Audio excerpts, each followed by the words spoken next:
clases teóricas más conmigo, ¿no? Y de ahí examen. Hay que avanzar algo. No pasamos nada, ¿no, doctor? ¿Cómo? Por eso, pero ahorita vamos a avanzar. Ya, entre las hemorragias del segundo trimestre, como ya conocemos las hemorragias del primer trimestre, que son aborto, embarazo ectópico, mola, enfermedad trofótica gestacional. Ya, entonces, en las hemorragias del segundo trimestre tenemos esta primera que se llama placenta previa, que es cuando la placenta se va a insertar en la parte inferior, es decir, va a ocluir el orificio cervical interno, digamos, ¿no? Entonces, sucede más o menos del 1 al 3%, su incidencia es de 1 en 125 a 250 partos. Tenemos la que es total, que cubre todo el orificio cervical interno, y la que es parcial, cuando ocupa la mitad, digamos, ¿no? Entonces, ahí más o menos se ve esta de aquí es la que es parcial y esta es la total, ¿no? O sea, en la parcial pudiera ir un parto, pudiera, ¿no? En la total no puede porque no hay por dónde sangre el bebé, digamos. O sea, esa sí o sí hay que operarla, ¿no? Diagnóstico netamente ecográfico, obviamente, ¿no? Entonces, tenemos la placenta marginal, que está más o menos en el borde, ¿no? Como aquí se ve, está un poco más superior. Tenemos esta de inserción baja, inserción alta, pero sigue siendo placenta parcial, que es esta aquí, lateral. Esta es total, digamos, ¿no? Esta es parcial. Esta clasificación no es estática y puede variar, digamos, ¿no? Se asocia con un acretismo hasta un 15%. Acretismo es cuando la placenta se mete al endometrio, digamos, ¿no? Entonces, cuando hay un acretismo placentario, se meten al endometrio y es difícil de prenderle sangre y termina en histerectomía, ¿ya?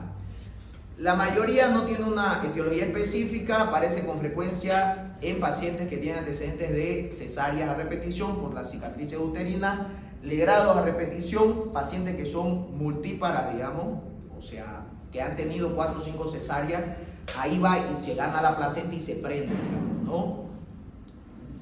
Los factores predisponentes, lesiones de endometrio, por ejemplo la endometritis. ¿En qué paciente puede haber una endometritis? En una que la limpiaron mal después de un legrado o una cesárea. Le sacaron la placenta y no la limpiaron bien, hace endometritis secundario a la placenta que se quedó ahí, ¿no?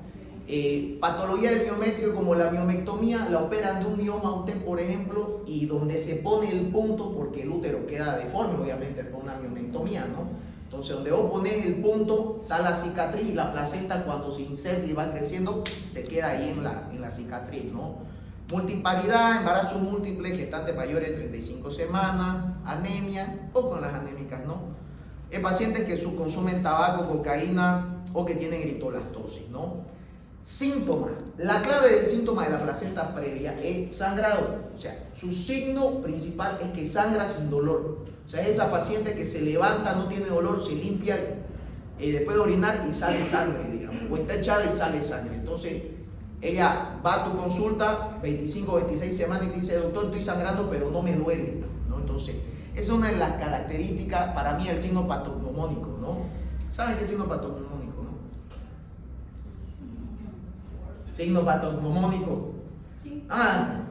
¿Qué es el signo patognomónico, doctora? Por favor, intrúyalo a su compañero. Es un signo característico de cada... Característico de esa patología, ¿no? Entonces, sangrado sin dolor en una embarazada, probablemente usted tiene que sospechar de placenta previa, ¿entiende? Sin dolor, ¿ya? Entonces, cuanto más el sangrado, por ejemplo, si el sangrado es más rojo vivo, seguramente es oclusiva total. Si es marginal, va a salir un sangrado entre rojo y café oscuro, digamos, ¿no? Porque va a tardar en caer el coágulo hasta la vagina, digamos, ¿no? Entonces aquí tenemos, por ejemplo, la placenta que está cubriendo todo el orificio cervical interno, ¿no? Signo: el útero va a estar con tono normal, altura uterina correspondiente, y con el feto va a estar de presentación alta. Significa que probablemente ustedes lo escuchen en el corazón, arriba del ombligo, porque va a estar de presentación alta, por más que él esté cefálico, digamos, ¿no? A la ocultación, feto vivo no tiene ninguna alteración, o sea, el bebé no le pasa nada cuando es placenta previa, ¿no? En la especuloscopía hay que ver de dónde sale el sangrado, ¿no? Cualquier sangrado vaginal en paciente embarazada hay que ponerle un espéculo y ver el cuello, en cualquiera. Más aún si se sospecha de placenta previa, ¿no? Tacto vaginal contraindicado. ¿Por qué? Porque usted le mete el dedo y la hace sangrar, digamos, ¿no? Entonces, como le digo, eso cometen muchos errores en la consulta, por ejemplo, ¿no? O en la emergencia, lo mandan al interno y el interno va y le mete dedo a cualquier sangrado. No es así. Sangrado, digamos, solamente si es primer trimestre, le hace usted tacto porque puede ser una amenaza de aborto. Pero ya en el segundo trimestre ya tienes que pensar en placenta previa. Entonces ya no le puede hacer tacto a cualquier sangrado, ¿no? Se puede asociar a ruptura prematura de membrana y prolapso de cordón. Se puede asociar, pero no siempre. Diagnóstico, historia clínica, ecografía es el diagnóstico, o sea, con ese haces el diagnóstico. Si tienes la sospecha, ecografía, no hay otro estudio, ¿no? Por ejemplo, aquí tenemos, no sé si se ve bien, esto es la placenta, este es el orificio cervical interno y este es el orificio cervical externo y aquí está la vagina, digamos, ¿no? Entonces, aquí, por ejemplo, la está cubriendo toda, esta es una oclusiva total, digamos, ¿no? Está con su calcificación. Aquí probablemente esté el líquido amniótico y el feto, digamos, ¿no? Entonces, cuando se identifica, digamos, usualmente se hace con ecografía antes de las 30 semanas, pero puede tratarse de un diagnóstico temporal, dice, ¿no? Porque, ¿por qué temporal? Si la paciente está con placenta previa hasta las 36 semanas, probablemente va a seguir placenta previa y usted ya tiene que programar. Pero si usted la ve a las 28, 30, 32 semanas, no tiene que programar o decirle a la paciente. Hay que esperar, digamos, porque probablemente la placenta se va subiendo.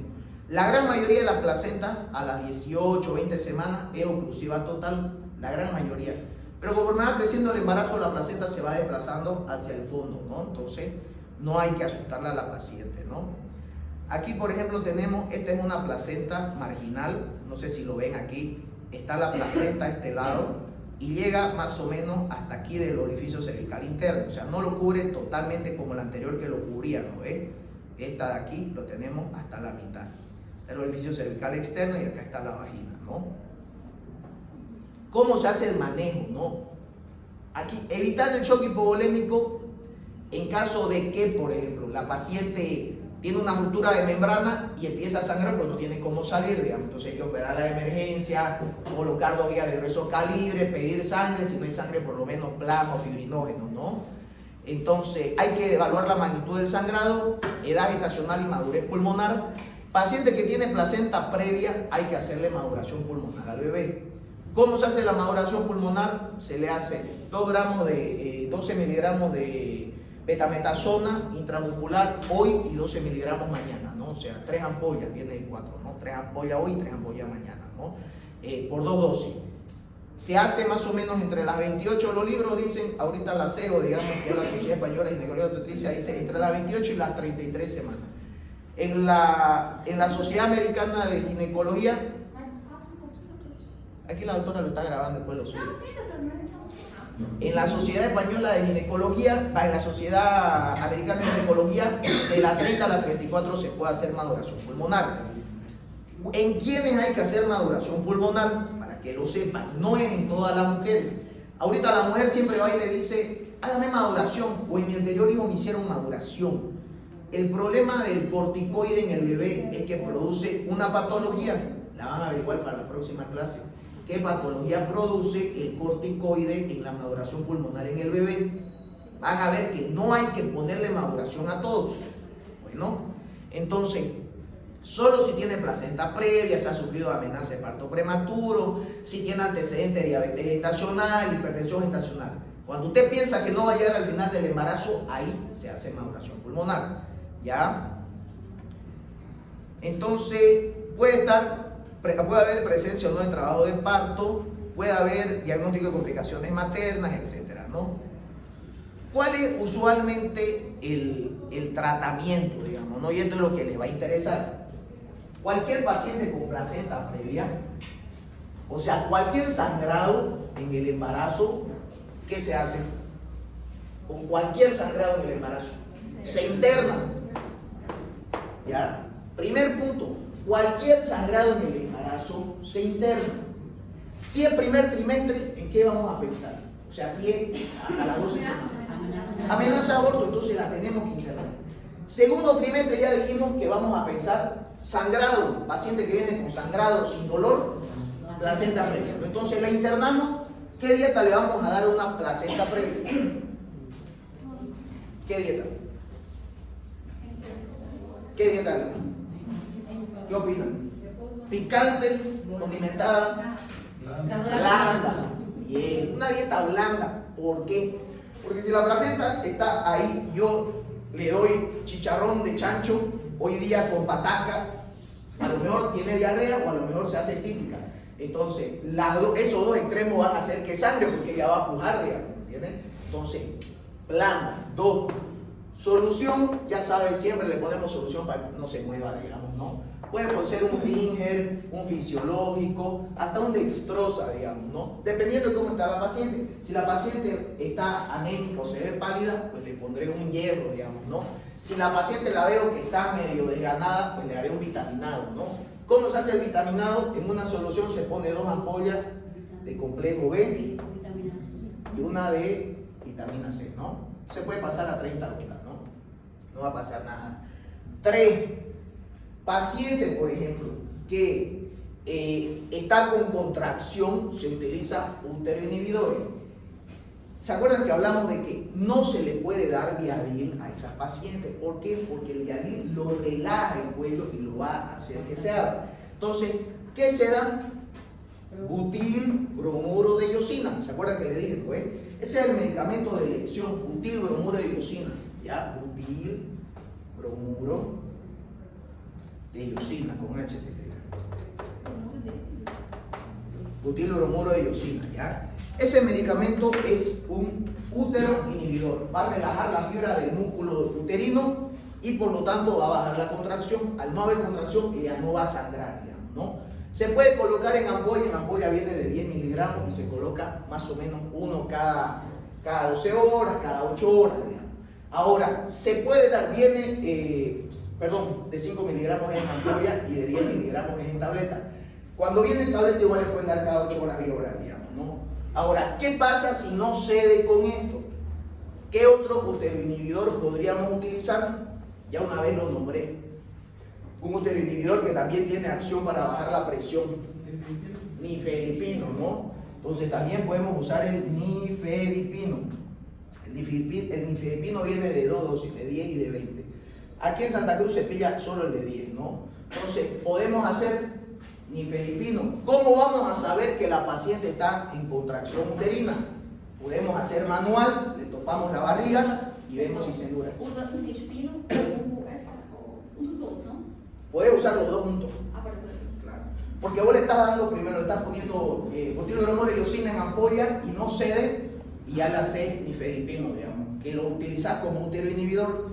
Se puede utilizar 10 cada 12, 10 cada 8, 20, o le puedes hacer algo que se llama dosis de ataque de nifedipino, que es cuando está con mucha contracción, digamos, ¿me entendés? Cuando está con mucha contracción hay algo que se llama dosis de ataque de nifedipino.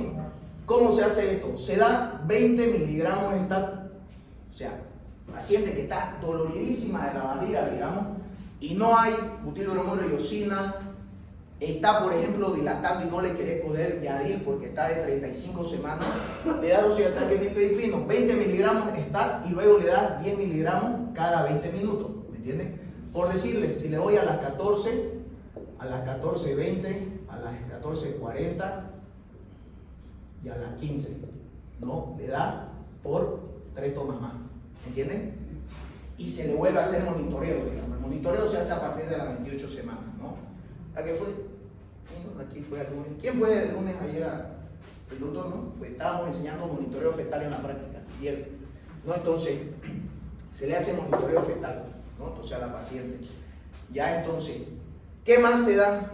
Paño verde en vulva. ¿Para qué paño verde en vulva? Se decía antes, ponían un trapo verde porque la sangre se ve oscura, se ve negra, ¿okay?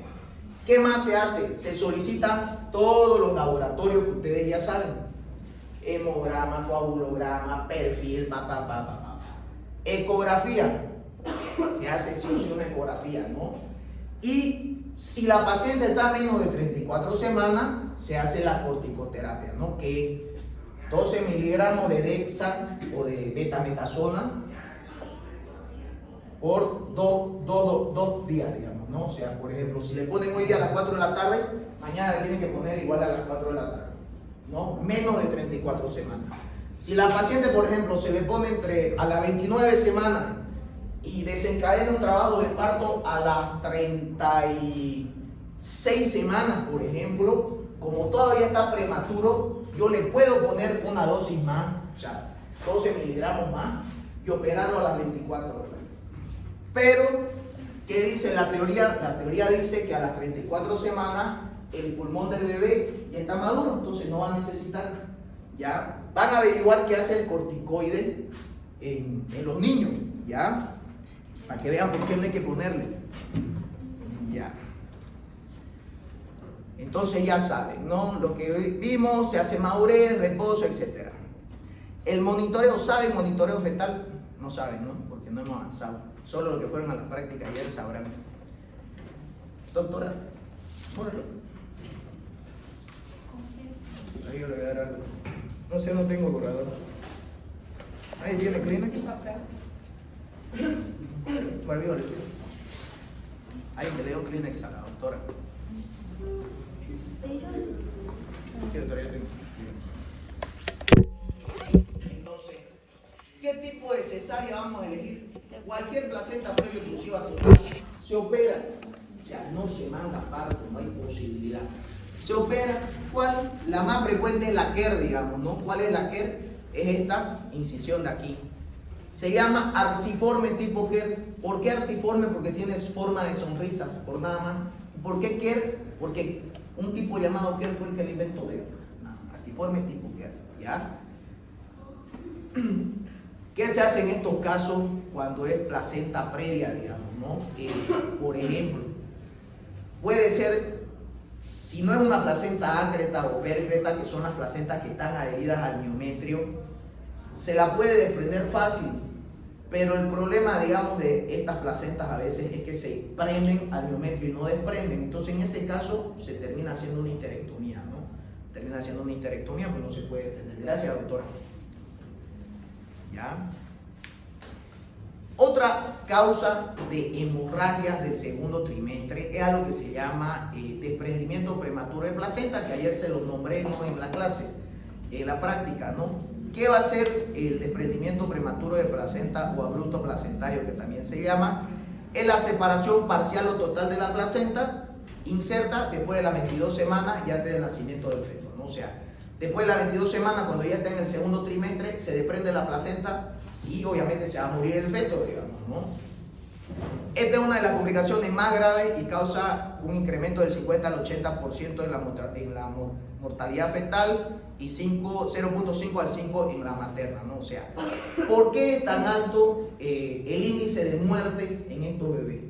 Porque se desprende la placenta, se acaba la irrigación y se muere el bebé, rapidito se muere, en 5 minutos. Usualmente se lo saca al bebé y puede tener daño cerebral, ¿no? Porque ya no le está pasando el oxígeno al cerebro, digamos, ¿no? La madre, ¿por qué se muere? Porque sangra, o sea, sangra dentro de un coágulo que está sangrando, ¿no? Entonces, por ejemplo, aquí la placenta, esta es una placenta fúndica, ¿no?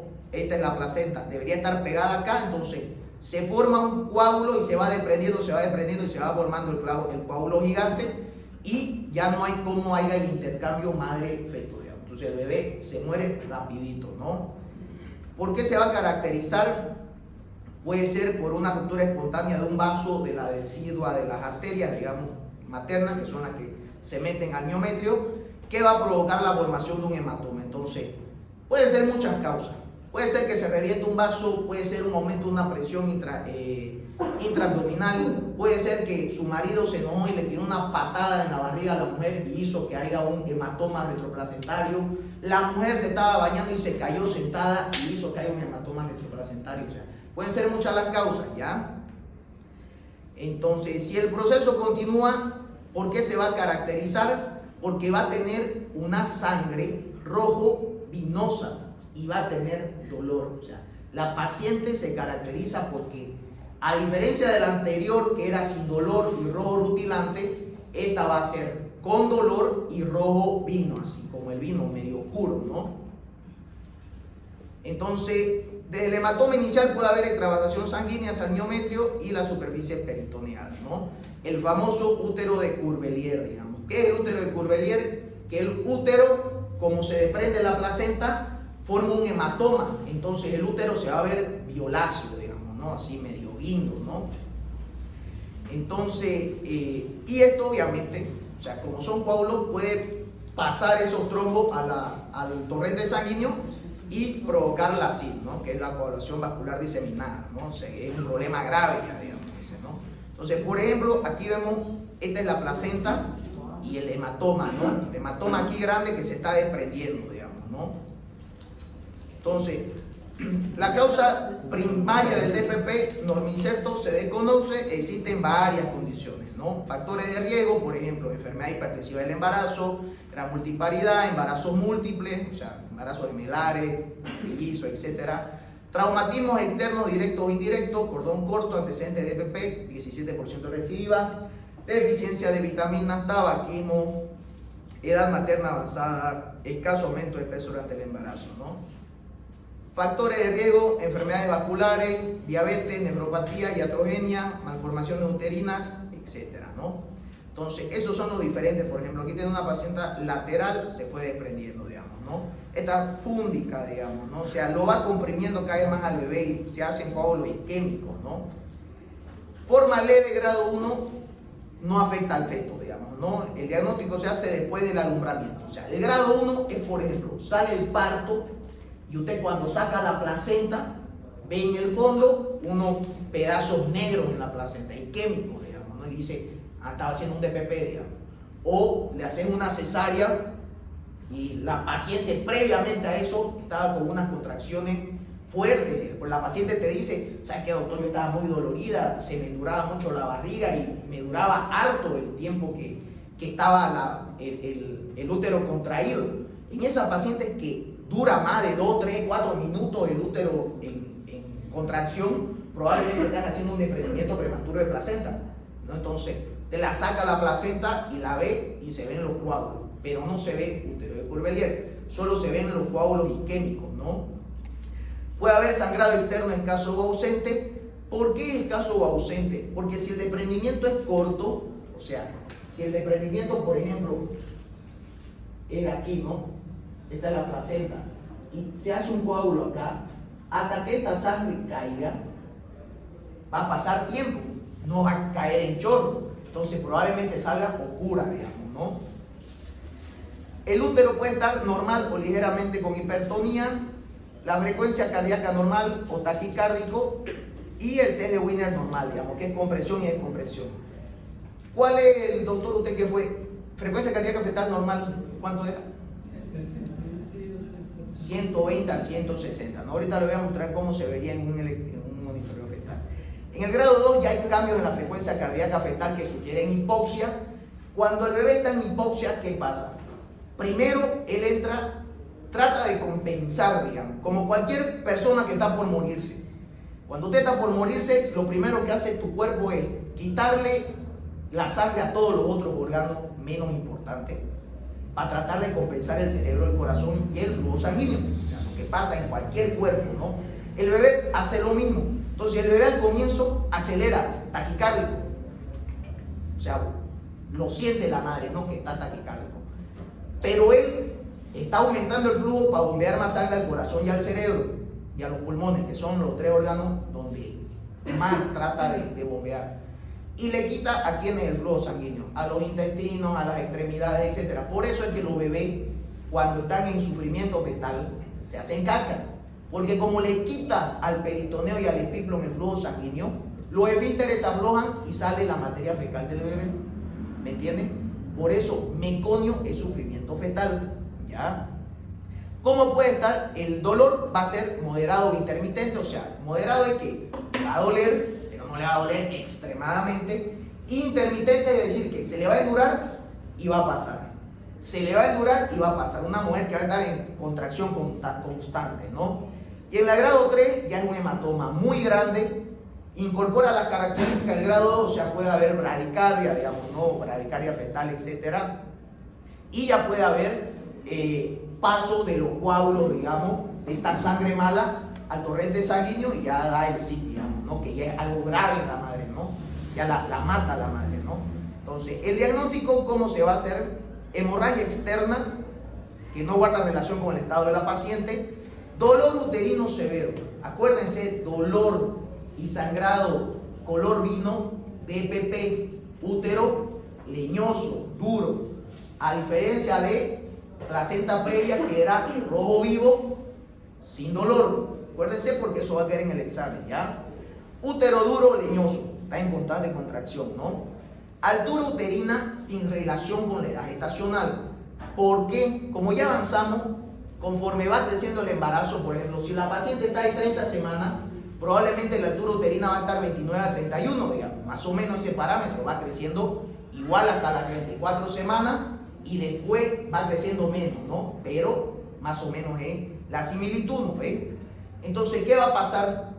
Como hay una deformación a nivel de la bolsa amniótica, digamos, a nivel, perdón, del útero, se desprendió la placenta, va a estar o más agrandado porque va a estar en una hipertonía, entonces el útero se va a ensanchar. Y si la paciente está de 30 semanas, nada que ver que esté con un útero, con un abdomen de 41, por ejemplo. ¿Entiendes? No va a guardar relación entre la altura uterina y la edad gestacional, digamos, ¿no? Feto muerto, obviamente ya no escuchar latido cardíaco, y trastornos en la coagulación, producto de que pasa esos coágulos al torrente sanguíneo y produce el SID, ¿no? Por lo tanto, la paciente va a estar en un shock hemorrágico, ¿no? Puede ser DPP oculto 20% de los casos, no da sangrado interno y puede tener toda la placenta desprendida. Sus complicaciones son graves. Esos son los peores, pero ahí tiene que llamarle la atención el dolor. Ya no es normal un dolor que a usted la lastime, digamos, ¿no? Y el externo da sangrado, usualmente es un desprendimiento parcial y son menos graves, ¿no? Entonces, ¿qué es lo que pasa? En un útero leñoso sin sangrado hay que actuar rápido.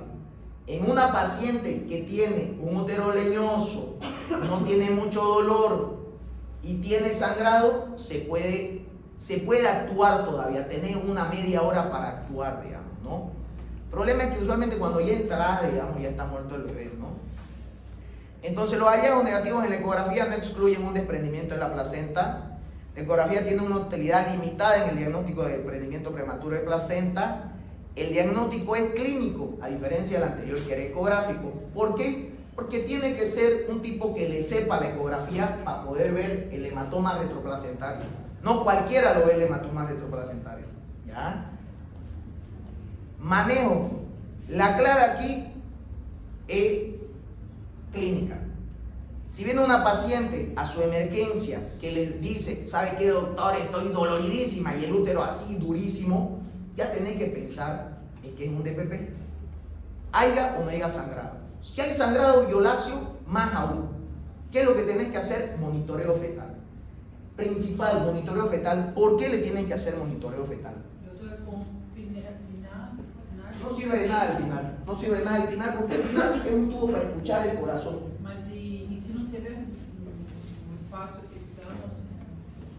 Pero, ¿qué vas a ver con el pinar? Con el pinar vas a escuchar o el corazón, pero lo mismo puedes escuchar con tu fomento, por ejemplo. Pones el fomento y vas a escuchar el corazón, digamos. El pinar es porque antes no había fomento como hay ahora con el Lindman, ¿no? O sea, ahora ya hay hasta un tubo que te dice, está latiendo normal, digamos, ¿no? Tiene una crisis hipertensiva, llama un médico. Sí, te dice. Entonces, ¿qué pasa? En primer nivel, si estamos con emergencia. Por eso, ahorita le voy a explicar eso, pero no se adelante ahora. Entonces, ¿qué es lo que pasa? Cualquier paciente que viene con la clínica de dolor, útero leñoso es ese útero duro, si la paciente está agachada, no hay cómo pelarle a la clínica, ¿no? O sea, a la fascia de la paciente. Dolor útero leñoso, como le digo, puede estar sin sangrado o puede, usted le hace tacto y sale sangre así color vino y media caliente, digamos. Si usted le hace tacto y sale esa sangre caliente, no necesita ni hacerle monitor, solo con el Doppler buscar latido cardíaco. Si hay latido cardíaco, quirófano. O sea, ese ratito no hay que ni HIV, nada, quirófano. Usted no puede pensar en, no, en que comió, en que podemos hacer, nada. O sea, en emergencia, no importa si no ha hecho NPO, no importa si no tiene HIV, hepatitis B, hepatitis C, la paciente tiene que entrar a quirófano inmediato, o si usted tiene un pronto socorro, por ejemplo, tiene que derivarla, que era lo que hablábamos justamente ayer con los doctores. ¿Qué hago, digamos, en un pronto socorro? ¿La opero? No lo opera, digamos, porque se le va a morir el bebé, se va a morir la mamá, y usted se va a ir preso porque usted no debió operar en un primer nivel, debió mandarla, como hizo el diagnóstico de EPP, por la precariedad del, no sé, del centro, se dio un segundo nivel, y mandarla a un segundo nivel. Lo que hablábamos con el doctor, ¿dónde sería lo ideal mandarla? A un tercer nivel, porque seguramente va a necesitar terapia. Eso hablamos con el doctor ayer. Pero ¿cuál es el problema? Que usted tiene que seguir con el esquema de Carla, tiene que mandarla a un segundo nivel. El segundo nivel la puede operar y seguramente al bebé lo va a mandar a una terapia y a la mamá la va a mandar a una terapia intermedia, por ejemplo. ¿Entienden? No tienen que saltar los niveles. Usted no puede decir, yo la voy a mandar a un cuarto nivel. No puede, tiene que ir a un segundo nivel, controlar la situación y ya derivará el segundo nivel, ya ahí no es su problema. Entonces, si la paciente tiene dolor útero leñoso y tiene sangrado, quirófano, cirugía de emergencia. Estamos hablando de una paciente, estamos en un segundo o tercer nivel, ¿no? Ahora, obviamente que antes de entrar a quirófano, le pondrán su vía de grueso calibre para pasarle cristaloide, le sacarán una muestra de sangre para HIV, hepatitis B, hepatitis C, pero ustedes se la meten a quirófano.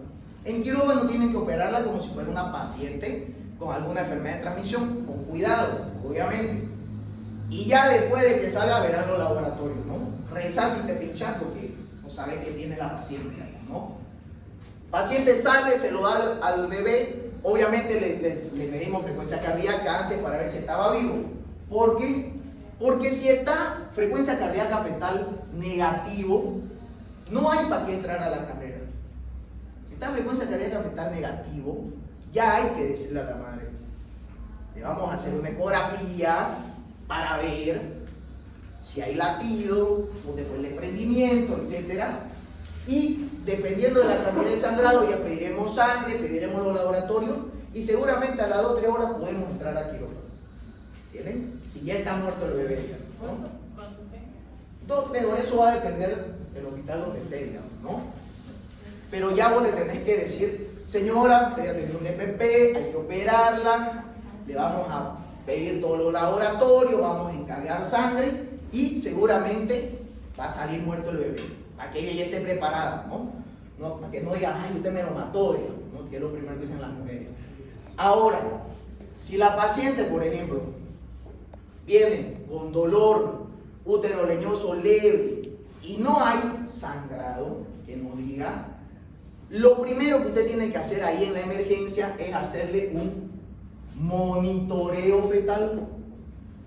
¿Por qué hay que hacerle un monitoreo fetal? Porque en el monitoreo fetal es un equipo que nos va a servir para orientarnos acerca del estado del útero y del estado del feto. ¿Ya? ¿Qué parámetros mide el monitoreo fetal? El monitoreo fetal mide diferentes parámetros que son importantes para nosotros. Mide, primero, la reactividad del bebé, la variabilidad del bebé, la dinámica uterina, los movimientos fetales, la frecuencia cardíaca fetal. Parámetros que mide el monitoreo fetal. ¿En qué se basa el monitoreo fetal? ¿Quiénes de aquí ya han visto un monitoreo fetal? O sea, ¿quiénes han sido mamá? Usted ya es mamá, ¿no? ¿Te hicieron monitoreo fetal alguna vez? ¿Verdad? Me ha llevado su control entonces. El monitoreo fetal se hace a partir de las 28, 29 semanas hasta el final del embarazo, ¿ya? Entonces, mide 2 parámetros. En esta parte de aquí de abajo se mide en tono uterino. mmHg, milímetro de mercurio, realidades unidades de Montevideo, ¿ya? Y aquí arriba va a medir lo que es la frecuencia cardíaca fetal, que lo normal dijimos que esté entre 120 y 160, ¿no? Entonces, usualmente es un papel que es cuadriculado. ¿Por qué? Porque arriba cada cuadrito vale usualmente 2 segundos y abajo cada cuadro vale 5 segundos, ¿no? No sé, cuando vayan al hospital les voy a mostrar. Entonces, ¿qué pasa? Aquí va a medir la frecuencia cardíaca fetal, ¿no? El paciente está más o menos entre 140, está variable, esto es variabilidad, cuando baja, sube, y reactividad, ¿ya? Y aquí abajo usualmente mide las contracciones, ¿entiendes? Un monitor que está, por ejemplo, en un trabajo de parto normal, en 10 minutos tiene que tener 3 contracciones. Una paciente que está ya con 4 centímetros de dilatación, un trabajo de parto normal, y usualmente sus contracciones van a estar arriba de 50 unidades de Montevideo o milímetros de mercurio. O sea, el paciente le va a doler y le van a durar más o menos unos 20 segundos. 5, 10, 15, 20, digamos, no está ahí. Más o menos 20 segundos. Significa que la paciente, desde que empieza el dolor, 20 segundos, relaja. Pasan 1, 2, 3 minutos, otro dolor le pasa, ¿me entienden? 10 en 3, 3 en 10, perdón. Lo ideal, 20 minutos de monitor.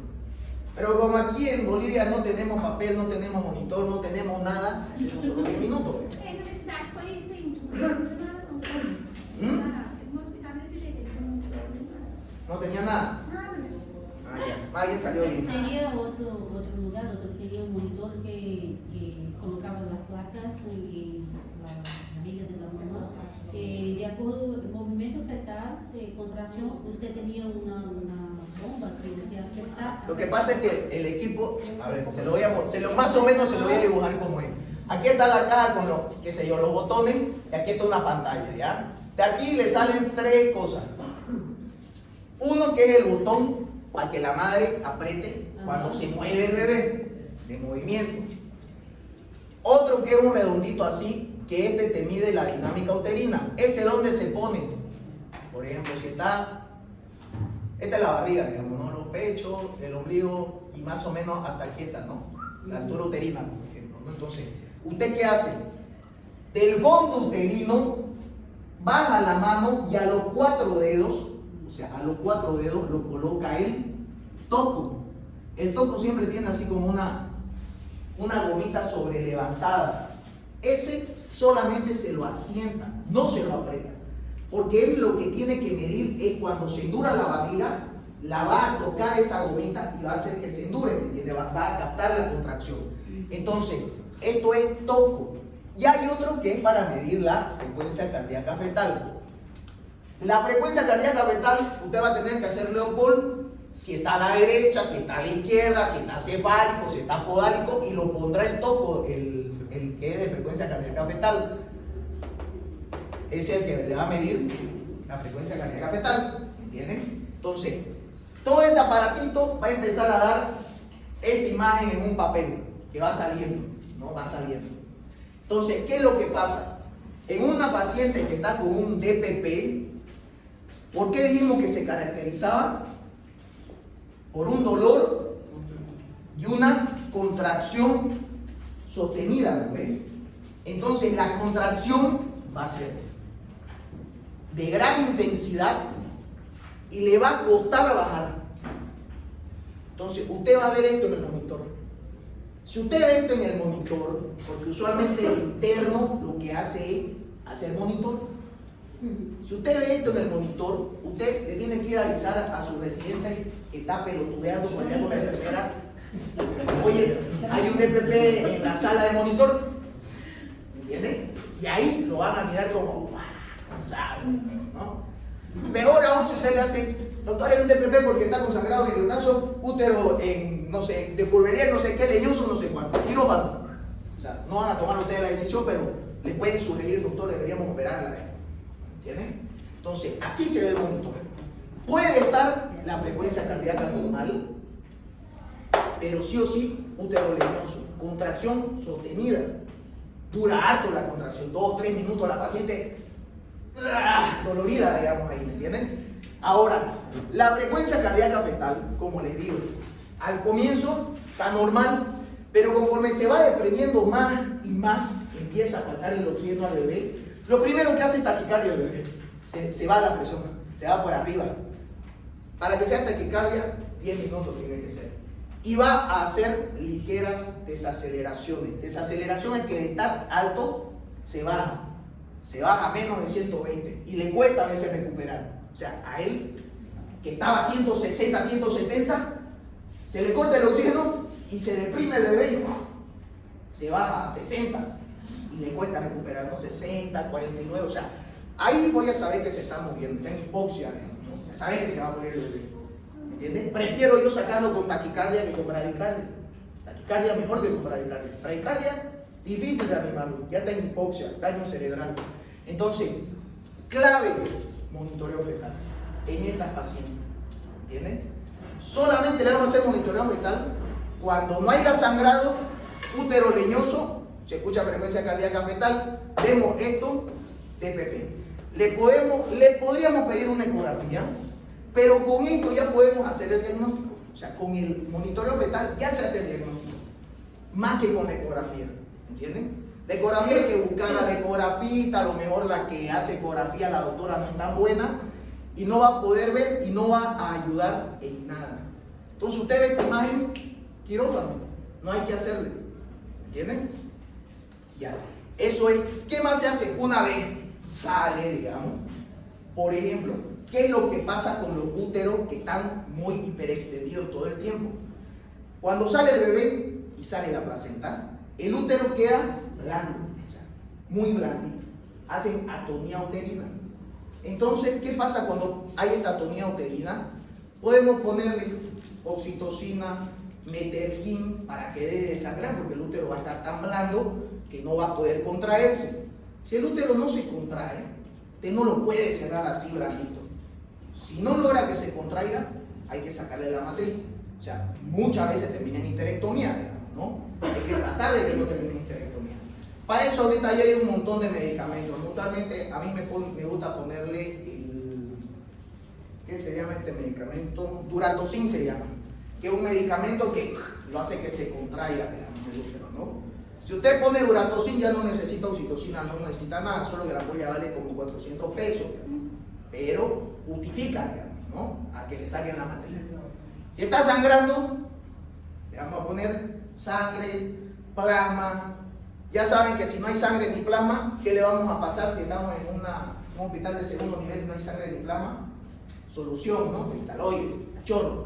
No se va a morir mientras le pongamos solución cristaloide, ¿no? ¿Y qué más se hace? Nada más, medidas generales, le vamos a dar antibioticoterapia, le vamos a pedir un hemograma de control y todos los laboratorios, ¿no? Ya.